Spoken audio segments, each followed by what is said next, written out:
Since Michael's all set, do you guys need anything else from me? I can just be in the background if anyone needs help, but. Thanks, Amy. You're welcome. Good. Always good to see you. I realize my video's not on. Hi, everyone. Hi. I have to do virtual learning at the same time, so that's why I'm saying I'm just going to mute myself so that I'm not distracting anybody.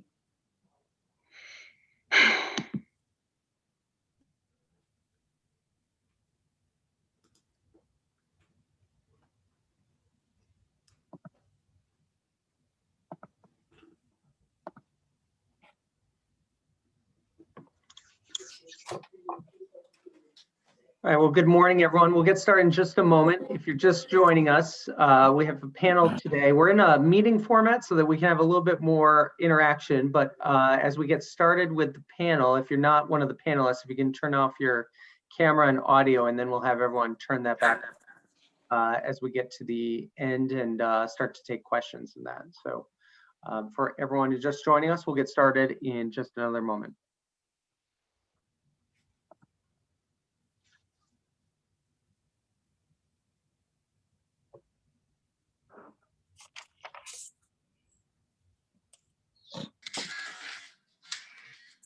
All right, well, good morning again. My name is Garrett Sheehan. I'm President and CEO of the Greater New Haven Chamber of Commerce and Quinnipiac Chamber of Commerce. Our webinar today is Hot Emerging Technology from Surviving to Thriving During the Pandemic. We'll get started in just a moment. Just a few housekeeping notes. We're using a meeting format today as opposed to a webinar format. We're hoping to have a little bit more discussion and dialogue.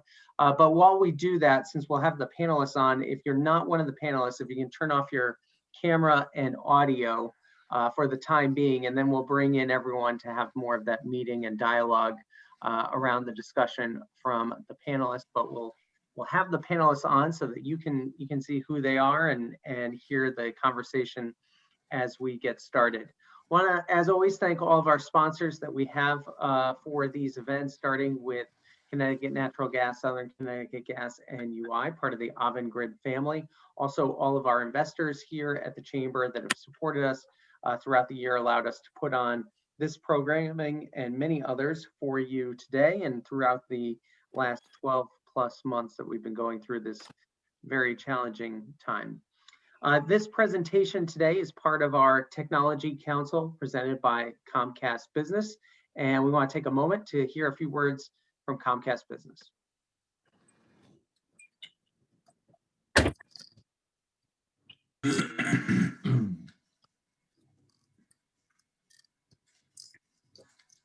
going to start that over because the audio is not coming through. Well, good morning, it's Dave. Hi, Rachel, how you doing today? If everyone could just mute themselves. Doing just fine, thank you. Get a few people on feedback right now. Yeah, it's fine. I'm all set. So you're a small business. Yeah, I am. I'm up in Connecticut. Or a big one. You were thriving, flourishing. But then, okay, time to think. Plan. Oh, we're just getting hit. How do you bounce back? You don't. You bounce forward with powerful connectivity, serious and reliable internet that lets you go bigger. A week or so. With more sharing, more making. Whoa, more that. That's all right. More talking. You got this. Okay, less talking and more doing. All driven by the largest gig speed network in America. And even if the power goes down, your connection doesn't. But what if no one's in the office? Bring the office to them. But is it secure? Sure, it's secure. Okay, sounds great. So how do I do this? You don't do this. We do this together. Bounce forward with Comcast Business. And thank you again to Comcast Business for being our sponsor of the Technology Council. I'm pleased to welcome in Glenn Mcdermott, who is chair of our Technology Council. And Glenn will introduce our panelists for this morning and get the conversation underway. I'll come back in a little bit as we start to take in some of our questions from the chat. And just one more reminder before I hand it over to Glenn, if you're not one of the panelists, if you don't mind turning off your camera, muting yourself, and then we'll have everyone come back into the conversation once we get a little bit further through it. So Glenn, good morning, and thanks for bringing this together today. Good morning, Garrett, and everybody in the this virtual lounge the Chamber has organised today.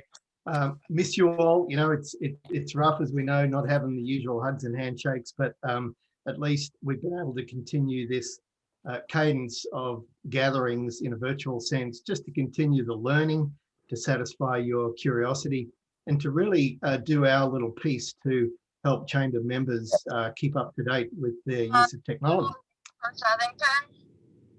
Yes. So, having said that, like Garrett said, I'm the chair of the Tech Council. What we try and do at the Tech Council is educate all the community in terms of what your technology stack could or should look like. And we know that everybody has a different grasp on technology, and we know that COVID has certainly forced us to be more mindful of how we use it. And in some ways, those that have neglected technology have paid a bit of a penalty. So that's unfortunate. And that's one of the things that we hope to do in this group, is to try and bridge that gap. And so we are a small group, and some of them are on the call today. It's always good to see you. We have a lot of fun at our regular monthly meetings, and we are recruiting. So tap me in the chat or anywhere. I'm pretty easy to find on social if you'd love to join this group of technology innovators that like the idea of sharing how they put it to good use. I'm also the CEO of Red Rock Branding, where we brand with purpose to drive social good, and also the executive director of Conscious Capitalism. We are a Connecticut chapter. We've been around since 2016. We're quite a thriving community of forward thinkers that believe that we can elevate humanity through business. So that's the kind of lenses that I'm looking at this group today. I wanted to welcome our very talented group here, because at the Tech Council we're thinking, how can we bring people forward that are doing really good work and just give them a few minutes to share it with the community, and just to perhaps give some guidance and also some celebrate some of the moves that they're making. So I wanted to welcome in this order Michael Taylor, who's the CEO of Cornell Scott Health Centre, Andre Griffith from Black Pearl Photography, Hope Chavez from the Long Wharf Theatre, and Michael Donker from Celebrity Shuttle. So perhaps given our kind of tight timeline, I will just perhaps kick off with Michael Taylor. Michael, if you wouldn't mind just giving us a quick introduction and telling us a little bit about how you've been able to adopt technology during COVID and what sort of outcomes you've been getting. Well, actually, technology has, thank you for that invite and participation in today's meeting. We jokingly say over the past 8 years or so that we've taken our organization to functioning essentially on an abacus, to being fully embracing technology. As it pertains to COVID over the past years, we have moved very significantly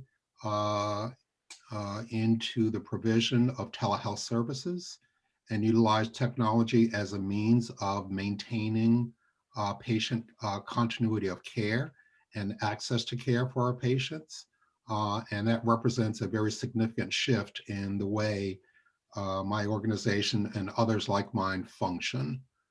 As the future happens, we have a number of things that are on our horizon technology-wise that really allow us to take further advantage of the telehealth technology.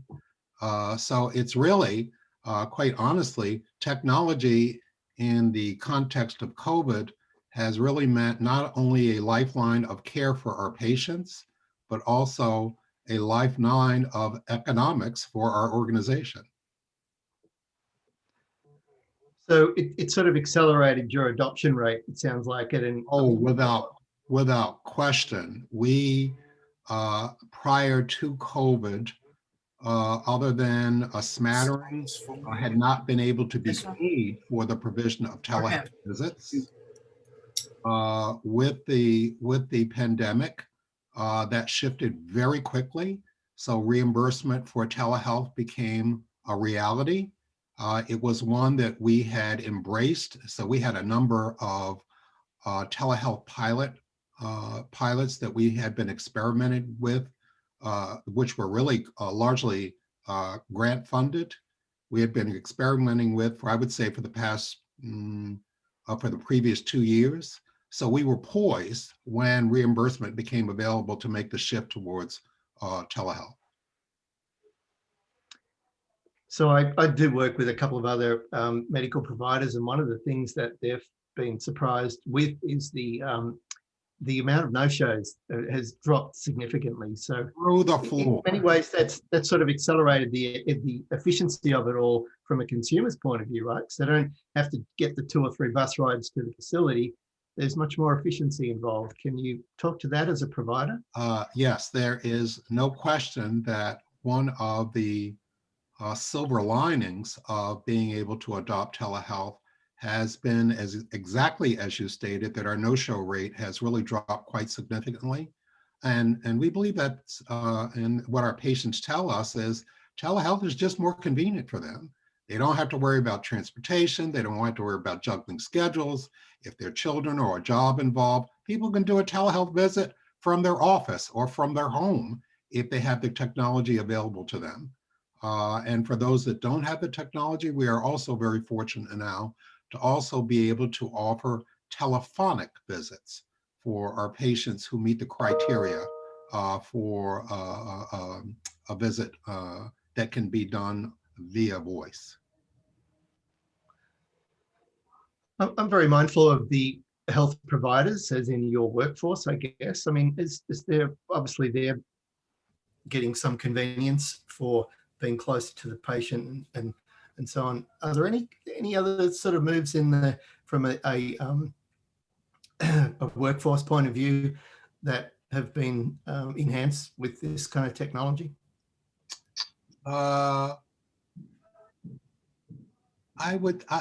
Actually, let me answer your question in a different way than perhaps you might have intended. And this is one of the things that we're concerned about regarding the use and deployment of telehealth technology. Many of our providers, all of our providers, went into their line of work because they really take great satisfaction of the interaction between they and their patients. It's quite different when you don't have the benefit of the physical presence of the patient you're treating. And we're very concerned about potential burnout of our providers. Think how grueling it is for all of us, because I think this is a reality of life for all of us these days who participate in meetings. I mean, I have days when I'm on Zoom for 6 and 7 and 8 hours a day. And by the end of it, I'm exhausted.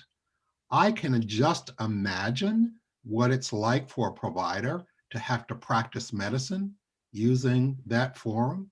That's not an easy thing to do. So it's an issue of concern for us.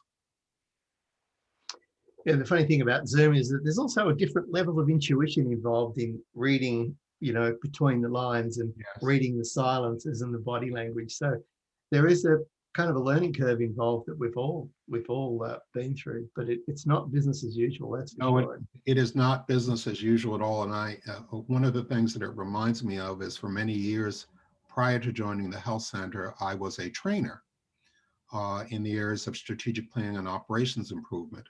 And so was around during the years when the shift started to begin from on-site training to webinars and using the internet, just as we are here. And it's a very different medium to offer content to people. You don't have the benefit of body language, of being in the same physical space with the individual. So it's quite different. Yeah, well, our next guest, Andre, has got some new tricks to do with Zoom. So we're looking forward to hearing from Andre about that. What else have you done at your organization, Michael? Or perhaps you can give us some insight as to what's coming next in terms of technology applications. Is there anything you're comfortable revealing at this point? Well, we have over the past 8 years, automated literally every aspect of our operations, save one, and that one's on the drawing board for completion before the end of this fiscal year, June 30th. So we don't have paper anymore for anything. I remember quite vividly when I first joined the organization, the halls of every one of our facilities were lined with big file cabinets. And so when we began the process of renovating our facilities, I said to our folks, okay, folks, we're going to renovate. And by the way, there won't be any room for file cabinets. Your storage will be minimal. So all of you should plan accordingly. And we've done that. As it pertains to the future, since operationally we're fully automated already, again, save one, what we're looking forward to is different ways of using telehealth to benefit our patients. We're looking forward to technology that allows for remote patient monitoring so that we can monitor the conditions of our patients with typical chronic diseases from a distance. They won't need to come into the office for that. And they might be able to do it simply by touching their screen of a computer or a smartphone. And that's yet another use of technology and an even greater convenience for our patients. Well, thank you. We look forward to hearing more on future versions of this show. Michael, thanks for coming today. I'd love you to stay and maybe catch some questions in the chat if they do appear. Happy to. Good to finally meet you. I know it's been a lot of emails and phone calls. Circling a lot. So I'd like to welcome Andre Griffith from Black Pearl Photography. And I think Black Pearl are a recent new member to the chamber. And I think Andre wins the prize for the most elaborate Zoom lounge setup today. So I'm sure he's got a lot to share with us today. So Andre, welcome to the call. And perhaps you could just give yourself a little introduction, tell us what you're up to, and then maybe give us some reveals about your Zoom backroom technology. No problem. Can you spotlight me, please? I don't have any controls over these Zoom things, but I'm sure someone at the chamber does. Is that Shantae, are you there? If you wouldn't mind spotlighting Andre.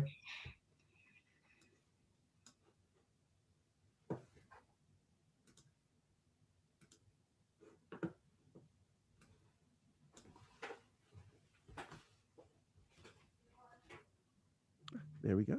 All right. Let's do it.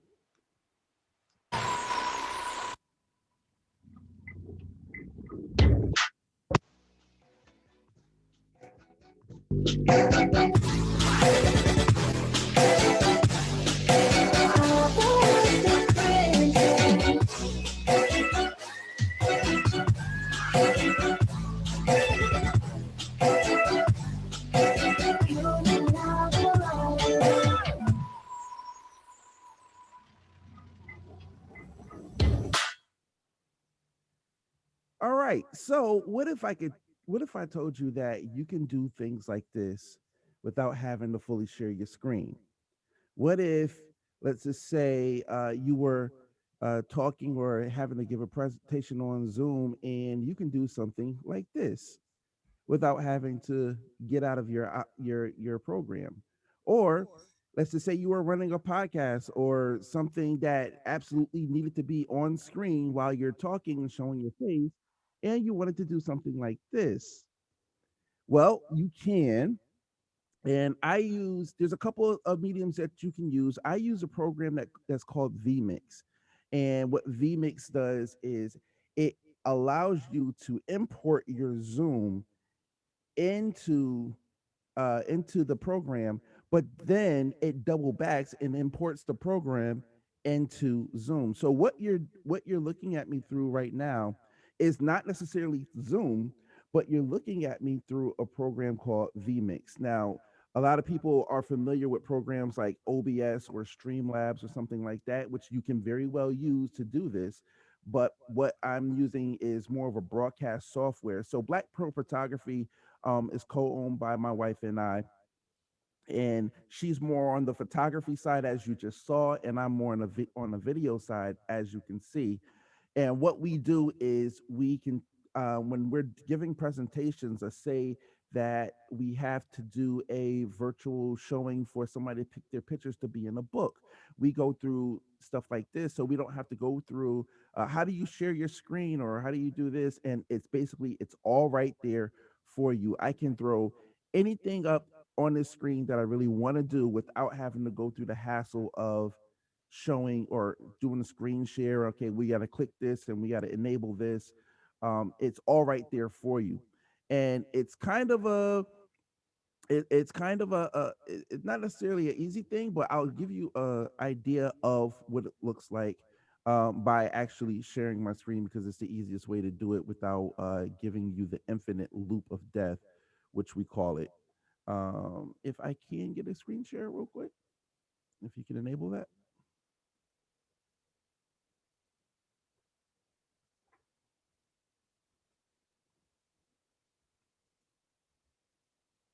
Mm, Can I have, thank you. All right. So this is what it looks like from my end. All right. I have a couple things. I was involved with the Mike Tyson, Roy Jones press conferencing in the media team through CES. So I was able to create something like this. So when we did our press conference, we had all of our people within this box. And then if I transfer that over to where I am, you'll get this. And it's a simple way of doing things without having to go all out. And I'm sorry, it's a simple way to doing things without having to go screen sharing in and out. Like, as you saw, when I just asked for the screen share, I had to wait for the host to enable screen sharing. And so if you don't want to go through stuff like that and you just want to go and give your presentation without, whatever clips, whatever pictures that you want to show, you can just click on it, put it into the you click on it, you put it into the queue box, and you just go ahead and you just fade it over like that. And then back to where we're supposed to be, all in the click of a few buttons. Now, there are a few programs, like I said, OBS and Streamlabs, that can do this as well. And to go into how to do it is a little bit more time than what we have. But there's a couple of things that a couple of plugins that you have to download, and a couple of things that you have to kind of wire together. As you can see, this panel down here is a bunch of things that I actually had to rewire. But that 20 minutes to half hour of work that you put in that one time, you can go ahead and you can just save your profile. So next time you have a presentation that you have to have all these things, and I will stop my screen sharing at this point. But all these, when you have a presentation that you have to do over Zoom, and you have these things, you don't have to go through the hustle and bustle of screen sharing, try to find your files. You can prepare your presentation ahead of time, have everything just in a queue, and you can click and it's right there instantaneously. So that's one of the ways that we've been using technology during COVID, because normally if I'm doing a presentation for, like I say, a wedding video or something like that, we would actually have them come in and take a look at it, and then they would give us our notes. But now we can just do it virtually. Same thing with selecting pictures for prints for a book. We would do it like this and then send them the book or the prints virtually online. So those are a couple of things that we've been doing to further presentations. Again, you can use this for um, Michael, you were talking about having practitioners using this for um, their patients, and they can easily do this without having to go and you just gather all the files beforehand, and everything that you need to show, you can show it right there. If you're doing a podcast or anything that needs to have something on screen, say that this little tag with my name on it, it doesn't cut it, right? Very easy to sit there and do that. And, you know, it gives a little bit of a wow factor to the folks on the other end as well. So Andre, are you offering this as a service to clients, as in Zoom plus plus plus? Is that how you're presenting your value proposition? So I can do this. Like I said, we were contracted by CES Boxing to do the Tyson and Roy Jones press conference. So when they were highlighting the New England fighters on that card, they did contract us out to do this, and we were able to take all the media outlets in New England who wanted to share the story. We were able to put them, you know, a two by two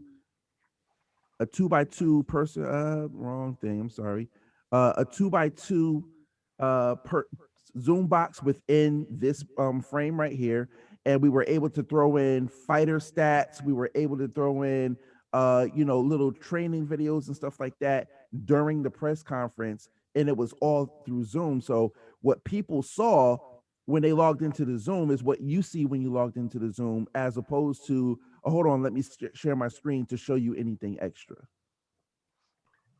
So I know one of the things Michael was talking about was all his people, and that probably includes a few of them on the call, is the Zoom fatigue thing. And you know, there's from a consumer's point of view, we've been doing a lot of these remote production events as well, and the expectations, I think, from consumers are that they do become more cinematic. They do become more sort of visually, you know, enticing. And I think what Andre's showing is a really good example of software services that can sit very well beside a Zoom environment, still use Zoom as the main platform, but enhance the user experience a lot. And I think that, Andre, I think you're onto a great thing. I love what you're doing in terms of identifying a spot in the technology market that's certainly in need today. So thank you for sharing. I love the examples of the work and so on. So perhaps we could, if you could, Andre, if you wouldn't mind just sticking around, there might be some questions for you in the chat box. I would like to welcome Hope Chavez from Long Wharf Theatre. I know that the entertainment and arts industry has really taken a hit, probably totally undeservedly, and really had to pivot overnight in the most dramatic way. So Hope, welcome to our little chat room today, our little lounge. Tell us a little bit about yourself and what's going on at Long Wharf Theatre and how you've been able to survive this zombie apocalypse. It's true. It's true. Hi, folks. I'm really grateful to be here.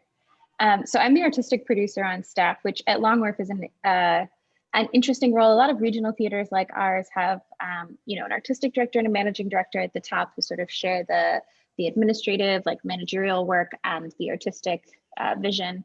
And then there's usually someone right under the artistic director who's like the associate artistic director. And we don't have that role at Long Wharf, so I sort of wear that hat, and I produce all of our main content. I do have a couple of people called line producers under me who might take on smaller projects like one-off events, but for the most part, if you see something at Long Wharf, I was the producer for it. So I'm really grateful for the role that I have, which also means that I sit though in these larger strategic conversations, carrying sort of both hats around how are we tending to the culture of the organization? How are we pivoting in this moment? I was instrumental in the launch of creating the idea of One City, Many Stages, which was how we have done this current season. So we had announced a season back in March. We had a typical slate of shows, 5 full productions in our theater with additional, community programming on top of that. And then COVID happened. I think it was 2 days later is when we shut down the theater. And after that, the leadership team, so Jacob, the artistic director, Kit, the managing director, and the rest of us all spent, a couple of months really trying to figure out how long is this going to be? Do we need to re-announce the season? Do we just push our shows? What do we do? And eventually, we felt like it was the most responsible decision. And this is before we really knew how long it was going to last, to just move that season to say, we can't produce shows in our theater. It's not safe. It's not going to be safe. And so the new season has been called One City, Many Stages, meaning it's a season that's built on partnership, not a slate of shows. We didn't re-announce new shows that we would do virtually because we weren't yet sure how we would even be able to execute those projects. So it was really about saying, we're going to have partnerships with folks in the community. We're going to create content with them that could look like a lot of different things. And we're really going to embrace the idea of emergence. That doesn't mean that there's not strategy to it. But it is an emergent strategy. It is a strategy that says we're going to lean into the authentic relationships that we have with people. And from that will emerge stories we want to share and content we want to create. So that's really how we've gone through this season. And we will be announcing more of a spring slate here for what'll close us out through June, from now through June. But like virtual content that we have created has changed for every department. So like for the artistic department, we've produced 2 festivals virtually. We've brought designers into that process. So sort of similar to what you were sharing, Andre, I'm loving this program. I'm writing it down. I'm gonna share it with our tech folks as well. But we employed theater designers to also create like soundscapes for productions that were being hosted on a platform like Zoom.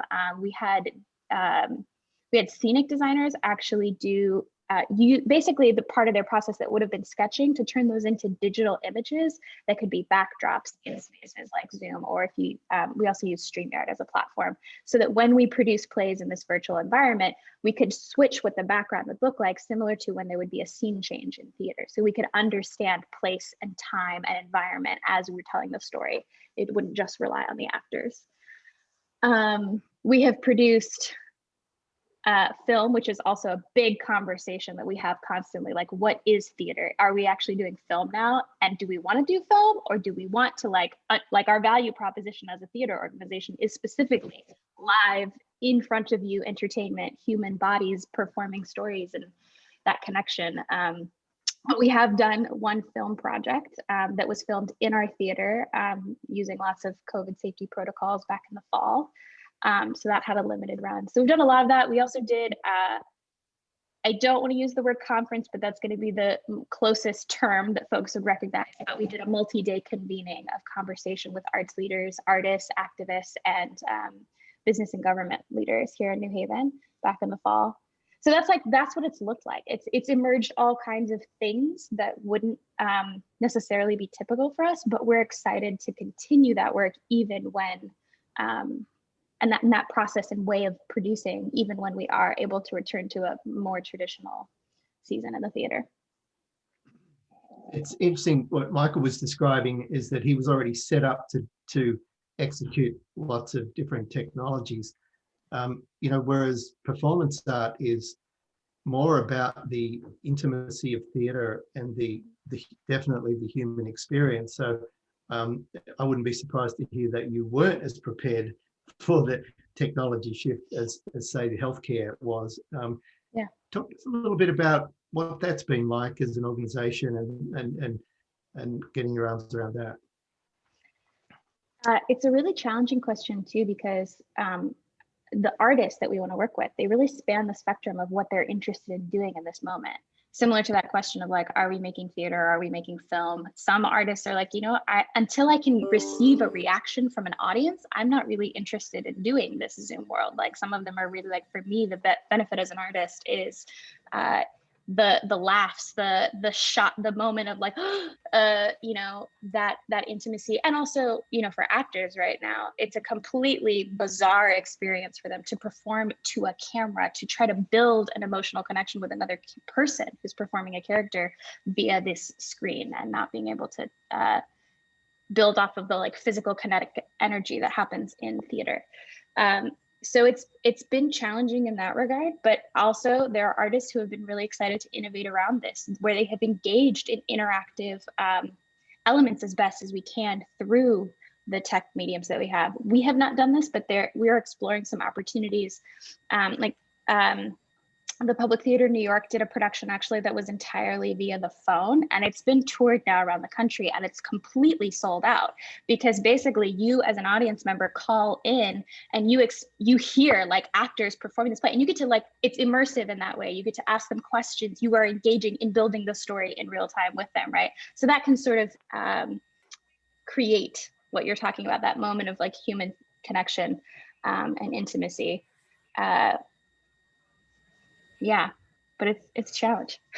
We're not built for it, that's for sure.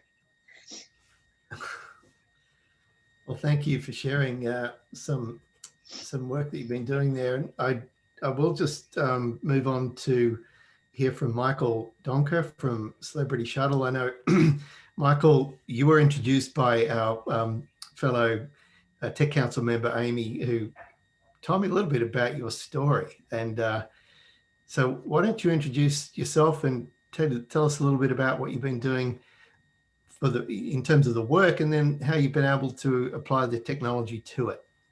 Hi, can you hear me, guys? Yes. Okay, thank you for inviting me. My name is Michael Donker. I migrated to America 20 years ago, and I'm a registered nurse for 15 years. And my business has been operating 5 years ago. So the regular home care industry is only based on home care typically. So with my business concept, I started, thinking outside the box, introducing home care with transportation. That was pre-COVID time. And usually when I go around and talk about my business, it sounded a little different because all the home care agencies were just built to provide home care services. And I introduced home care with transportation. So 2020, when COVID hit, my business sort of became a little visual because the first thing that happened was everybody was quarantined. Everybody needs to stay home, don't go nowhere.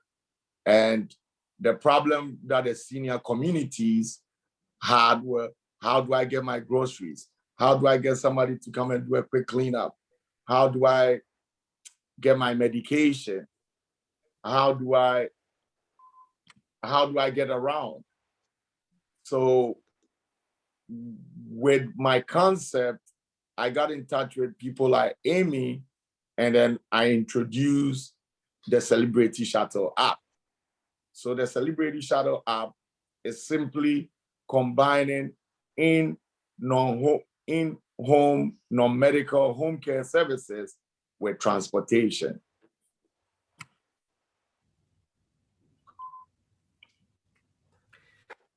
Hello? Yeah, thank you. So how have you been able to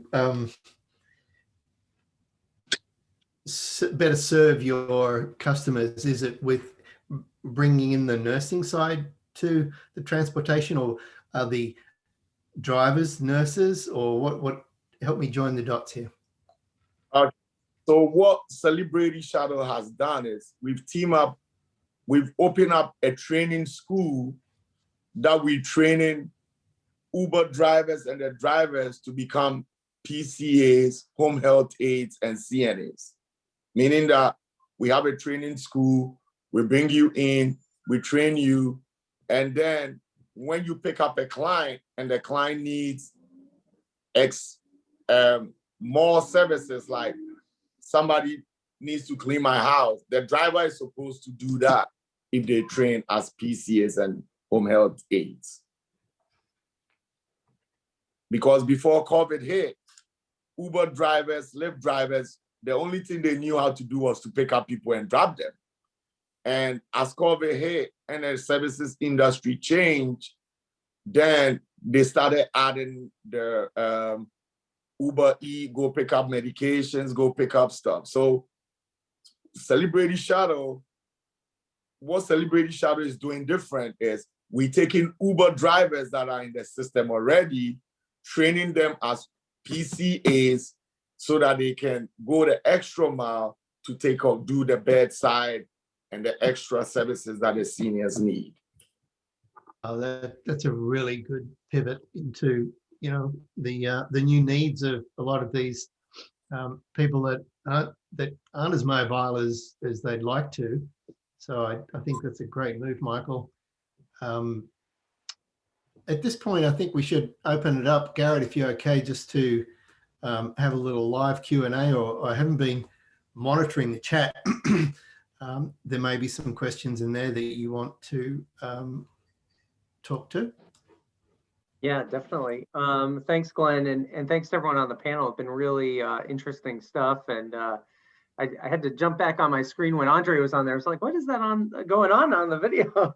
But really cool stuff. And I know that sparked a bunch of questions out there. And maybe Andre, it looks like you might have answered this on the chat, but probably something that a lot of people were interested in. Creating desktop videos, how you use those, best way to use it versus a Zoom call. And I know you engaged with some people about that in the chat, but if you want to just talk about that for everyone. Sure. So Vmix is not a program for actually creating videos, but more of displaying. So you would still need to use, your Premiere, Resolve, whatever it is that you use to edit videos in the first place. You still need to use those things. But then when you're done with those videos, you can actually import them into Vmix. What Vmix is a broadcast app. So when you go into Vmix and you do all this stuff, it's more for just doing it for Zoom. But what I can do is I can literally take this Zoom call that we're on right now, and I can go live on Facebook or Instagram or YouTube. I can actually do that with Vmix, because that's what it's supposed to be for. It's for webcasting and broadcasting. In like 10 minutes. And Andre, I'll follow up with this, and then we'll also just want to let everyone know you can put questions in the chat. We'll start taking those. You can turn on your camera if you have a question too, and you can ask it yourself, since we are in the meeting format. But Andre, there's a lot of different products out there. Someone just goes on the internet to try to, so whether it's for a camera or a video editing suite, different things like that. What advice would you give anyone in business who's just trying to get started? What program, where should they look to get their first step? So there is Vmix does cost. There is a free version of it, but what you can do with a free version of anything is really limited. So it does cost, I think the license that I'm using, it runs around $750, but I run a service where I pay for that, so that is justified. But there are free applications like OBS, which stands for Open Broadcast System, which you can use, and you can also do the integration with there. And there are StreamYard, which you can actually use to take donations while you're broadcasting. So those are a couple of the applications that you can use. For folks that are wondering why my video looks so good,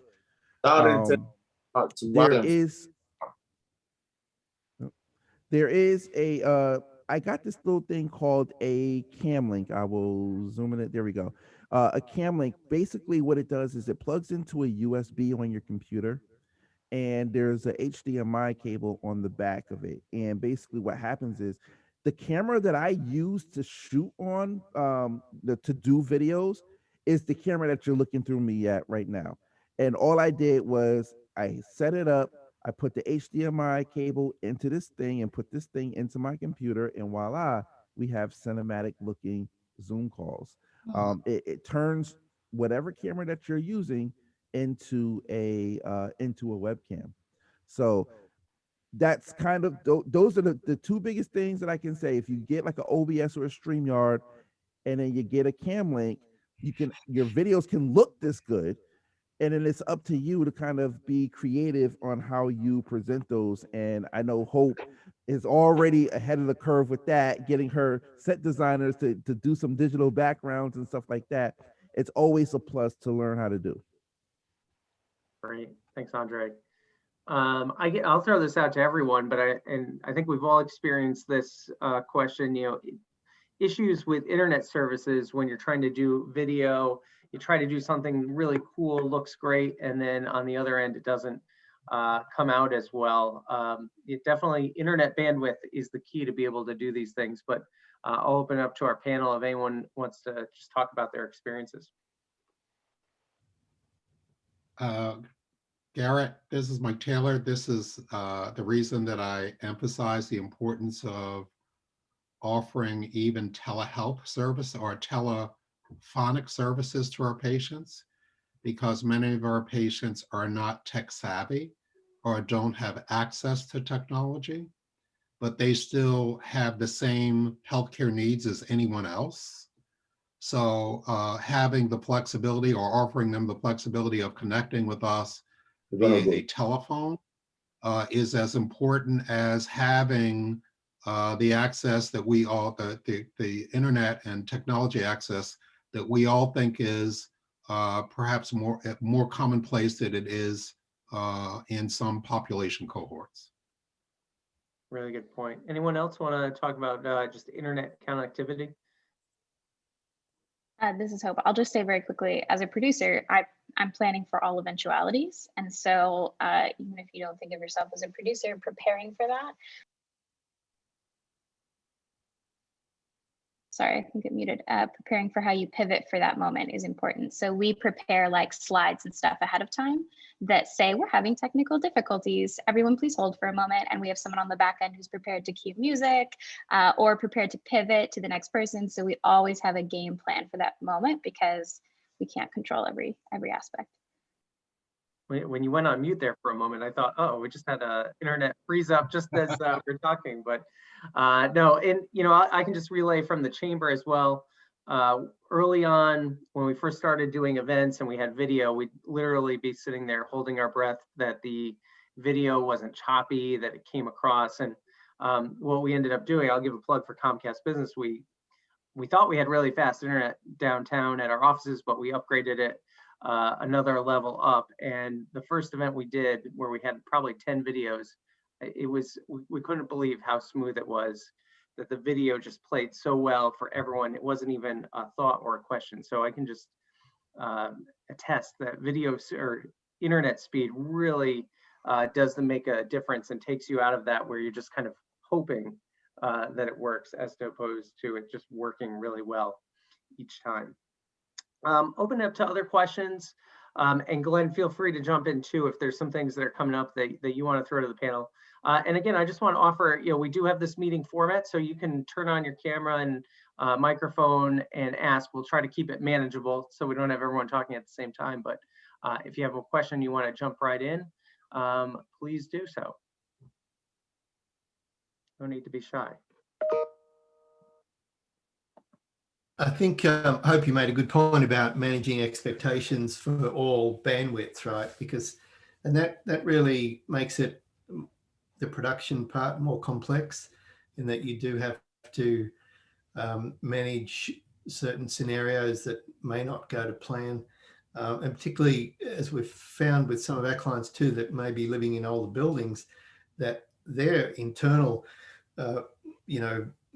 Wi-Fi infrastructure is great, but it's the quality of the pipe that's coming into the building that's the problem. So there are so many opportunities for weak links in the internet connection, which is why it becomes such a complicated issue, regardless of whether you're paying for the top bandwidth or not. and video, of course, is the big test in terms of file size, and it's Zoom. It was really designed for this high frame rate of video. It was designed really for presentations and quality presentations, and video has a completely different demand from that point of view. So they're aware of that, and they're making upgrades all the time, but it's still likely to be throttled by a bad down rate or upload speed. So if I may, let me offer a little context around my comments. And some of that context requires a bit of insight about what the Cornell Scott Hill Health Center is and what we do. We are a very large provider of not only primary medical, but a whole host of specialty and subspecialty services. and indeed one of the most significant providers of behavioral health services in the state of Connecticut.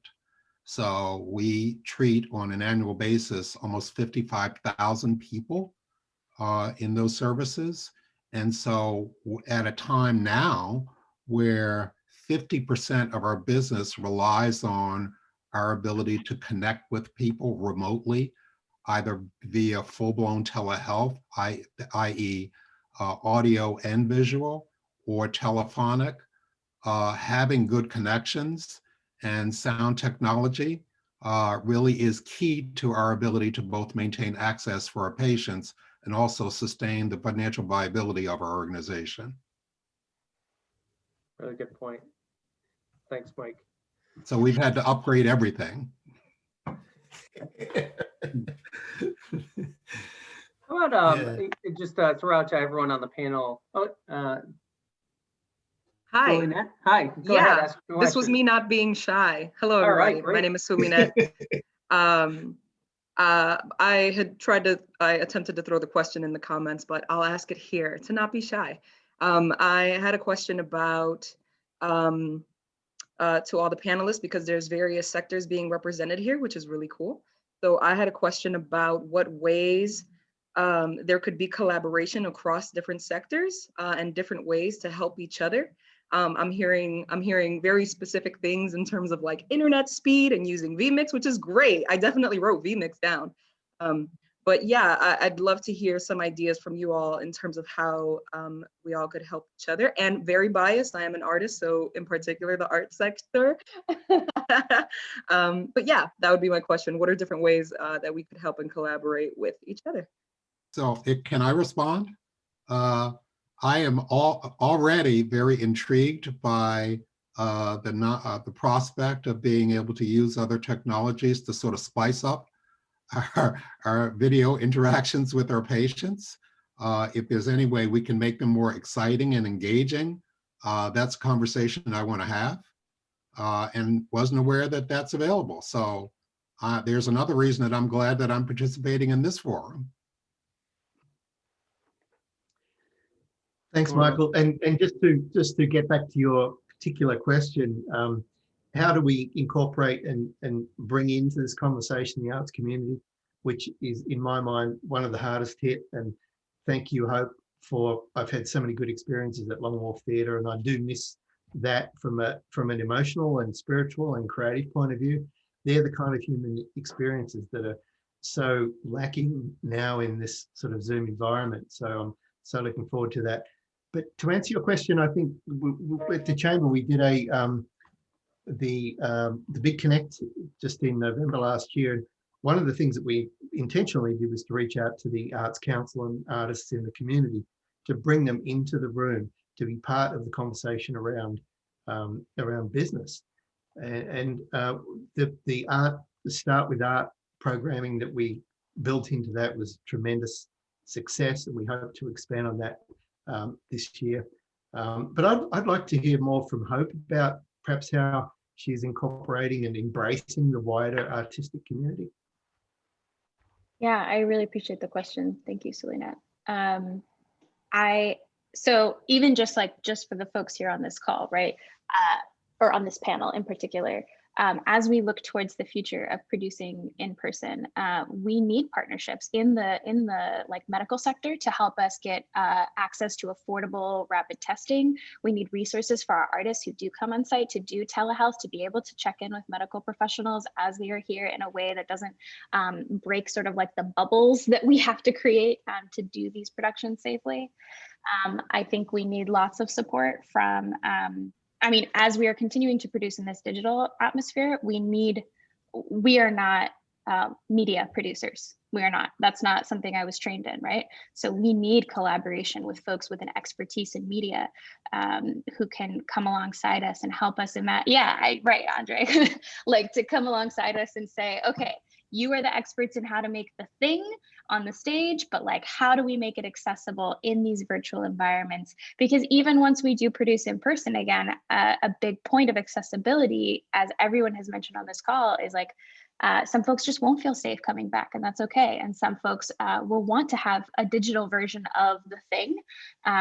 There's all kinds of like union rules that we have to go through to be able to do that within theater, but like that's something that we want to be able to explore. So what we need is and Jacob says, our artistic director says this all the time, like the path forward is through partnerships. And we need that. We absolutely need that. We can't figure out how to survive COVID, especially as a nonprofit. Like, just to say out loud, like the virtual programming we've offered this season has been entirely free, right? It hasn't helped us increase. We've had grant support, government support helping us get through this time, but it's not, people don't see the value proposition the same when they enter into a Zoom entertainment experience that they would in going to a theater, right? So it's, yeah, I'll stop there, but I appreciate the question. The I wanted to say intention, that- by the way, for this is to be a serial, like how we, incorporate technology into our working lives. The Tech Council is here to provide content and provide community around that. So Zulanet, if you'd like to put your hand up, we'd certainly like to think about bringing more arts community representatives into the future episodes of this particular challenge, because I know you guys have been particularly hard hit. And of course, the other sort of vertical is restaurants and hospitality that are really suffering that sort of loss of human connection. So hopefully they're two speakers in future episodes of this event. Andre, go ahead. You had a comment you were going to I make? was going to say that collaboration normally happens out of being aware of what you need. A lot of you didn't know that you can do this sort of thing within a Zoom call, and without having that knowledge, you didn't know that. So being connected with other people outside of your bubble, so to speak, is one of the best ways to actually start that hope. I'm a filmmaker, and I've been with Yale School of Drama for the last 4 years. So hope I'm right there with you when we had to shift over to doing virtual plays, and everybody was like, well, how do we do this? And next thing you know, everybody's looking at me like, how do we do this? And I'm like, okay, so this is how we do this. But it also knowledge is the first step. So knowing what you want to do, and say, if I don't have the resource to figure it out, reach out and say, listen, I have this idea. How do we do it? And with that awareness, you can create avenues for that collaboration to happen. I shot my first short film over the summer during COVID, safely, of course. But it was my first, so I didn't know that I needed a producer. And when I got a producer, they sat there and just ridiculously just scaled my eyes open and say, you need this, this, this, and this, and this. And I said, I never thought of that.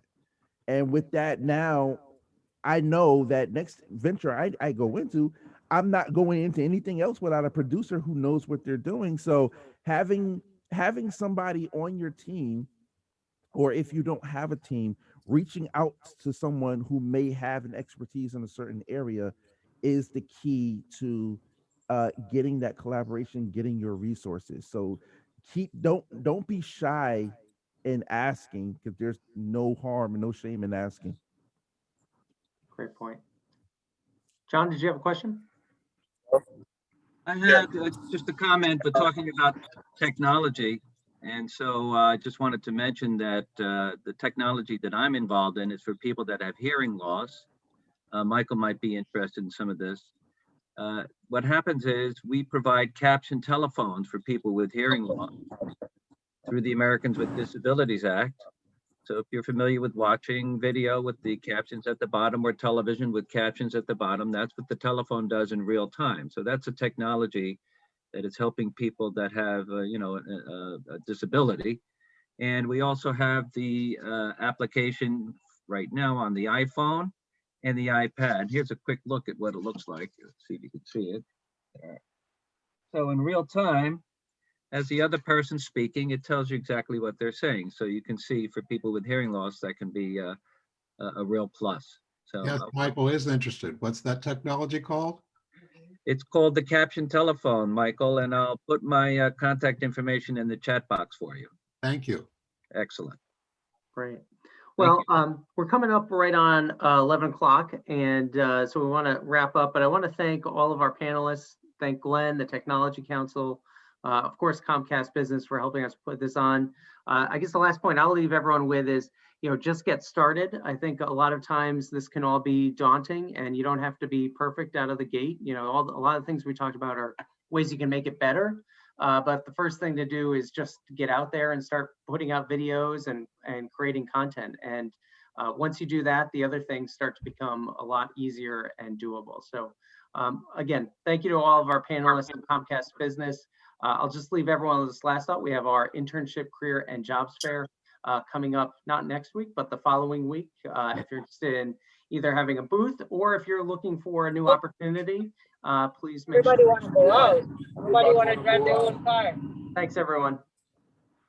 Thank you. Have a Thanks, great day. Garrett. Bye-bye. Hello?